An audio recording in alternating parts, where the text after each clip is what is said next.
So, good morning or good night, depending on where you are in the world, and welcome to another album review of The Shield Dude on a Couch. I'm your host, Hector, and today I'm going to talk about the brand new album by Drift Into Black, and it's called Voices Beneath the Rubble.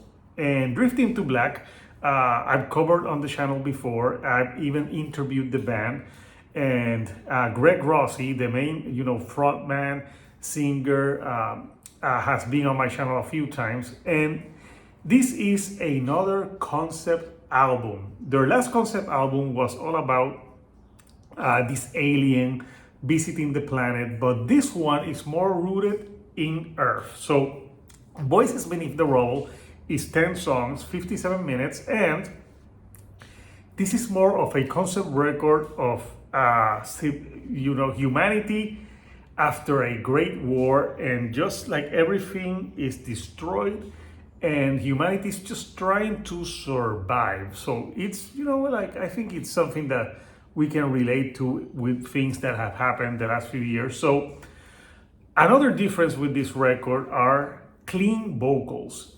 On the last record, there were harsher vocals, but on this one is all clean vocals throughout the 10 songs. And they mix a sound that they're usually a doom metal band, but on this release there's doom, but there's like gothic and there's progressive sounds to the music.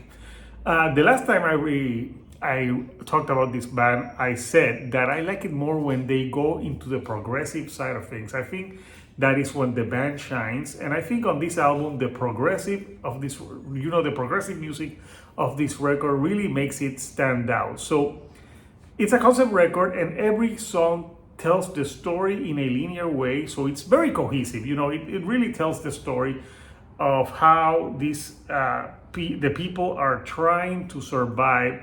It starts with an intro called The Horns of Despair, which is more instrumental, and it builds the tension to the song In Turmoil. And In Turmoil has some great guitars to it, great feeling and orchestration to the track, and also it has some female vocals. There's female vocals in a few of the tracks, and with Greg Rossi's vocals and the female vocals, they really complement each other, and it's a great way to have dynamics in the record. After that track, they have a track called The Great Machine, and what happens with the story is like there is this machine that apparently or either can save humanity, but the person that creates the machine has ulterior motives. Greg, I know what you did there. I was thinking of Skynet too. So, yeah, that's what I thought when I heard yes, people haven't learned. Machines will kill us at the end. So, yeah, The Great Machine, it's very epic in nature, and they're saying there's a part in the song where they're like, oh, we've created this machine will save us, and everyone's like, oh, the machine. But no. Then you have a song called Voices Beneath the Rubble, and it's very descriptive in nature. There's been a war, everything's destroyed, so this is the voices of the people who are underneath all that rubble, and some have survived and some have not. So the album sometimes feels like there's going to be hope, because then you have a track called Last Hope, and on Last Hope it's all about yes, even though everything is bad, there's a last hope, we can persevere. So you think there's a glimmer of hope, but then you go into Forever King, and I think the Forever King is the guy who created the machine, and basically he wants to rule what society is left with an iron fist. So yeah, it doesn't go as planned. The tracks really go into each other seamlessly. I think tracks that stood out for me, I think Bloodstorm is one of the most heavier tracks on the record. Then you have beautiful tracks like What's Left in the Fire, with some great piano on it, and again, some female vocals that give some more layer and depth to the song. The album ends with a beautiful track called December, and you think yes, it's going to turn around, and it's basically, the song is saying December is canceled, Christmas is canceled, Santa Claus is dead. Thank you, Greg, for making me depressed. You did a good job, sir. So, but it's a beautiful track. It's more piano bass driven, but there's some like like a little bit of orchestration elements to it that really ends the album on a, this is a sad, melancholic record because basically every time you think there's hope, the hope is taken away from you.